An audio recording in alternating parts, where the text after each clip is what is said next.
Today I felt like rereading my favorite quotes and passages from previous reads, and I thought, why not have you join me? I always write them down in my journal and in Notion, which is an app, and maybe convince you to read those books as well. All right, so book number 1. It's worse for the guilty than for the innocent. If there are as many minds as there are men, then there are as many kinds of love as there are hearts. I have no right to enter into all the details of your feelings, and generally I consider it useless and even harmful. Rummaging in our souls, we often dig up something that ought to have lain there unnoticed. And he felt what a murderer must feel when he looks at the body he has deprived of life. Now that years have passed, I remember it, and I wonder how it could have upset me. It will be the same with this grief. Time will pass, and I'll grow indifferent to it. I'm not going to read them all because I have many more. And I don't know if you've guessed it, but the first book was Anna Karenina by Leo Tolstoy. Let's do the next one. And we have company.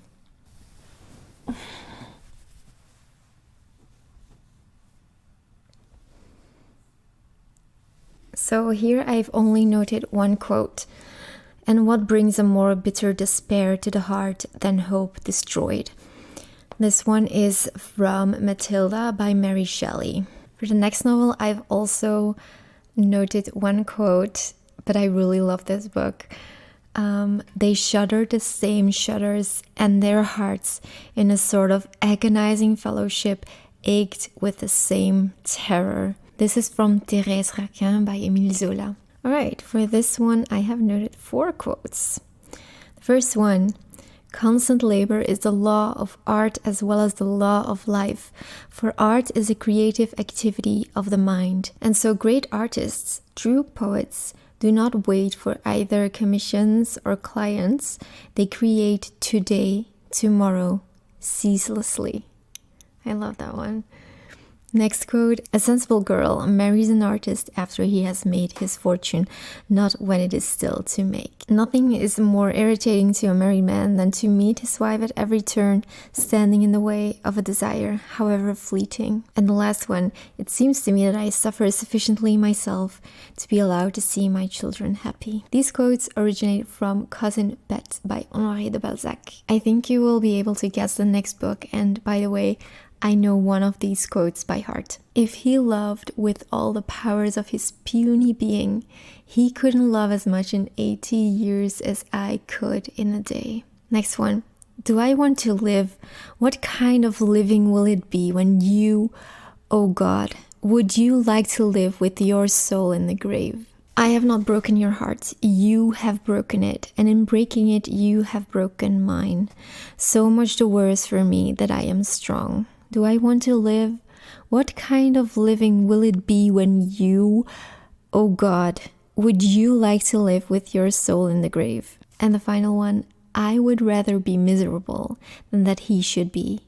That proves that I love him better than myself. So yeah, of course, these were from Wuthering Heights by Emily Bronte. The next one is a book that I discovered this year, and it blew me away. It was so good.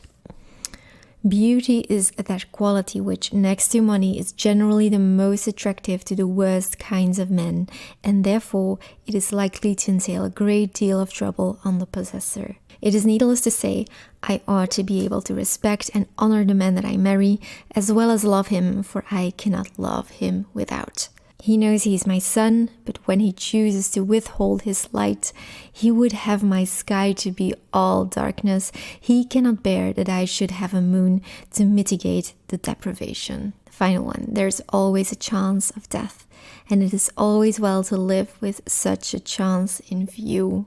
These quotes are from The Tenants of Wildfell Hall by Anne Bronte. If you haven't read it, go and read it. For the next one, I have just one quote. No young lady can be justified in falling in love before the gentleman's love is declared. It must be very improper that a young lady should dream of a gentleman before the gentleman is first known to have dreamt of her.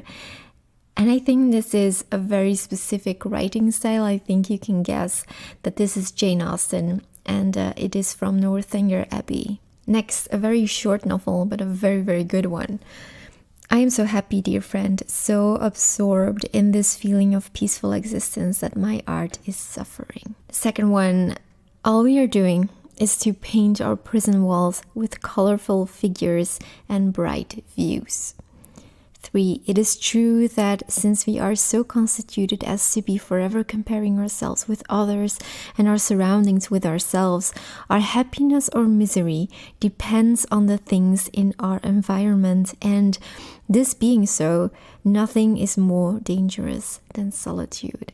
Number 4, we often feel that we lack something and seem to see that very quality in someone else, promptly attributing all our own qualities to him too, and a kind of ideal contentment as well. And the final one, have ever men before me been so miserable? These quotes come from The Sorrows of Young Werther by Goethe. The next novel, the beauty or ugliness of a character lay not in its achievements, but in its aims and impulses. Its true history lay not among things done, but among things willed. And the second one, was there another such a wretched being as she in the world? These quotes come from Test of the D'Urbervilles by Thomas Hardy. The next novel, for he that does good, having the unlimited power to do evil, deserves praise not only for the good which he performs, but for the evil which he forbears. This is from Ivanhoe by Sir Walter Scott. The next novel. Man is so made, he always longs for what he hasn't got. Second quote. When a man is unhappy, people are afraid of not finding him blameworthy enough because they are afraid of being obliged to pity him. And the final quote, words then take on a different value from what they have in all other situations in life. Trivial words then become sublime because of the feeling which dictates them and the tone in which they are uttered. These come from Indiana by George Sand. Oh gosh, the next quotes come from a letter from a very famous author. And I have written down so many quotes. I'll have to pick a few because it's such a long list. 1/2 hour with art was always more to me than a cycle with you. Nothing really at any period of my life was ever of the smallest importance to me compared with art. But in case of an artist, weakness is nothing less than a crime when it is a weakness that paralyzes the imagination.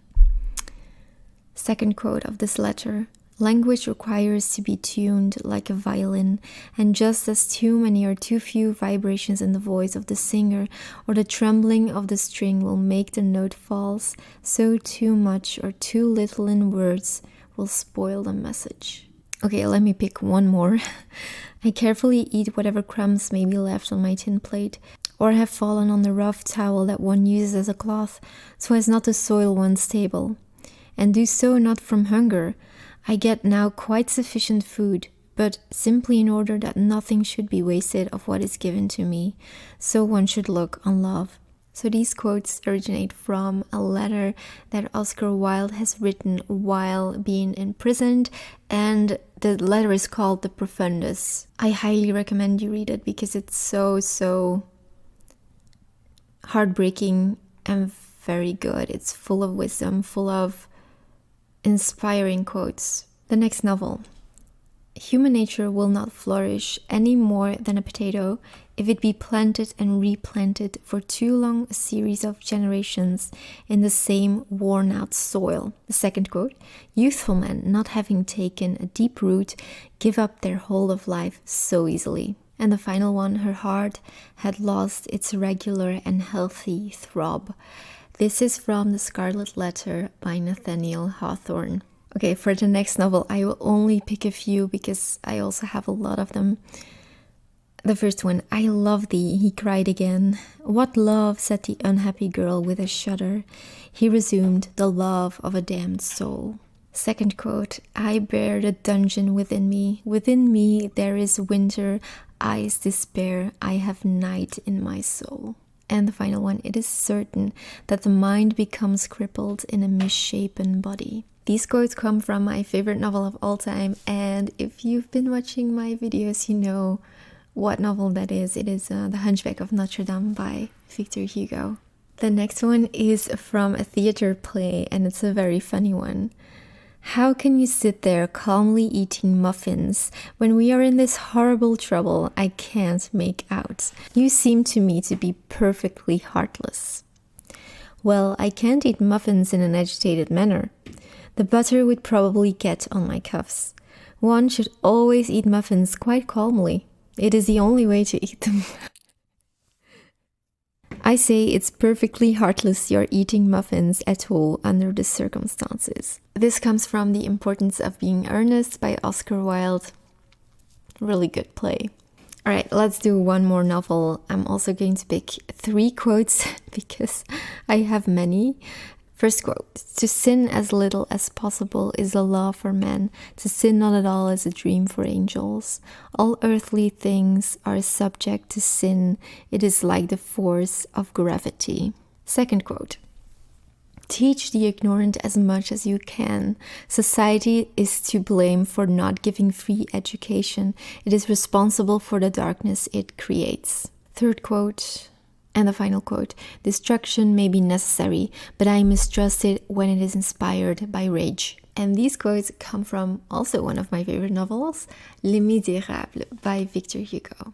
Oh, okay, wait, let's do one more. Though men in their hundreds of thousands had tried their hardest to disfigure that little corner of the earth where they crowded themselves together, paving the ground with stones so that nothing could grow, weeding out every blade of vegetation, filling the air with the fumes of coal and gas, cutting down the trees and driving away every beast and every bird.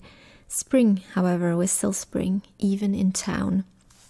This is one of the best first sentences that I have ever read. The second quote, human beings are like rivers. The water is one and the same in all of them, but every river is narrow in some places, flows swifter in others. Here it is broad, there still, or clear, or cold, or muddy, or warm. It is the same with men. Every man bears within him the germs of every human quality, and now manifests one, and frequently is quite unlike himself, while still remaining the same man. And the final quote, an evil act need not be repeated and can be repented of, but evil thoughts engender evil acts. A bad act only smooths the path for other bad acts, whereas evil thoughts drag one irresistibly along that path. This is from Resurrection by Leo Tolstoy. I would like to know if any of these quotes inspired you to add a certain book to your reading list. Thank you for watching, and I will see you next week.